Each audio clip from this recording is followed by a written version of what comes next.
சோளிங்கரில் கோவில் சொத்துக்களை மீட்க கோரி உண்ணாவிரதம். இந்து மக்கள் கட்சி அறிவிப்பு.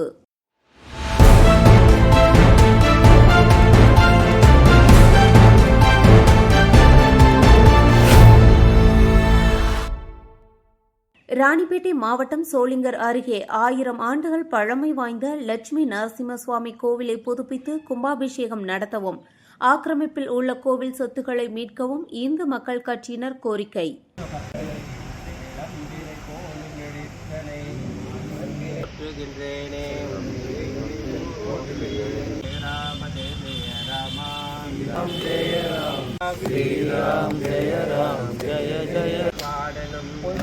பலமுறை மனு அளித்தும் நடவடிக்கை இல்லை என குற்றச்சாட்டு.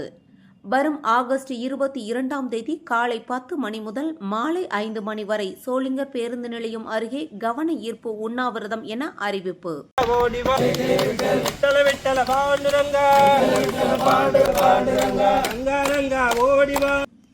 இந்த போராட்டத்தில் கட்சியின் நிறுவன தலைவர் அர்ஜுன் சம்பத் பங்கேற்க உள்ளதாக நிர்வாகிகள் தெரிவித்தனர். வேதா நியூஸ் டைம் செய்திகளுக்காக செய்தியாளர் செந்தில்குமார்.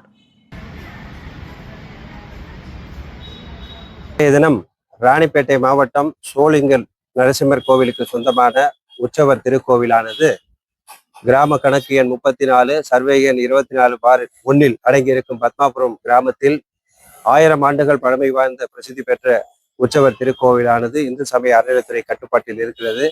அந்த கோவில் புறவழிச்சாலை வருவதன் காரணமாக கருவறையும் அந்த கோவில் முழுவதுமாகவே அரசாங்கம் அதை இடித்துவிட்டு ரோடு போடுவதாக அறிவித்தனர். அந்த பகுதி மக்கள் மற்றும் இந்து மக்கள் கட்சி தொடர்ந்து போராடி சம்பந்தப்பட்ட துறை அதிகாரிகளுக்கு மனு கொடுத்து அந்த கோவில் பழையபடி புதுப்பித்து மக்களுடைய வழிபாட்டுக்கு கொண்டு வர வேண்டும். அந்த லட்சுமி நரசிம்மர் கோவிலுக்கு சொந்தமான உற்சவர் திருக்கோவில் மிகவும் சக்தி வாய்ந்த அந்த கோவிலை மக்கள் வழிபாட்டுக்கு கொண்டு வர வேண்டும் என்று தொடர்ந்து மாவட்ட ஆட்சித் தலைவருக்கும் இந்து சமய அறநிலையத்துறை அதிகாரிக்கும் வருவாய் துறை அதிகாரிகளுக்கும் ஒட்டுமொத்த அனைத்து அரசு அதிகாரிகளுக்கும் மனு வழங்கப்பட்டு இதனால் வரையில் நடவடிக்கை எடுக்காத மெத்தன போக்கை கண்டித்தும் அரசாங்க அதிகாரிகளுடைய கவன ஈர்ப்பு போராட்டமானது அடையாள உண்ணாவிரதமானது இன்னும் ஒரு வார காலத்திலே சற்று நேரத்தில் அறிவிக்கப்படுகிறது. இந்து மக்கள் கட்சியின் சார்பாக இந்த அடையாள உண்ணாவிரதத்தில் தமிழ் திரு அர்ஜுன் சம்பத் கலந்து கொண்டு அரசாங்க அதிகாரிகளுக்கு அவர் அறிக்கை கொடுக்க இருக்கின்றார்கள். இந்த பகுதி பத்மாபுரம் பகுதி மக்கள் மற்றும் ஆன்மீக நண்பர்கள் அனைவரும் இந்த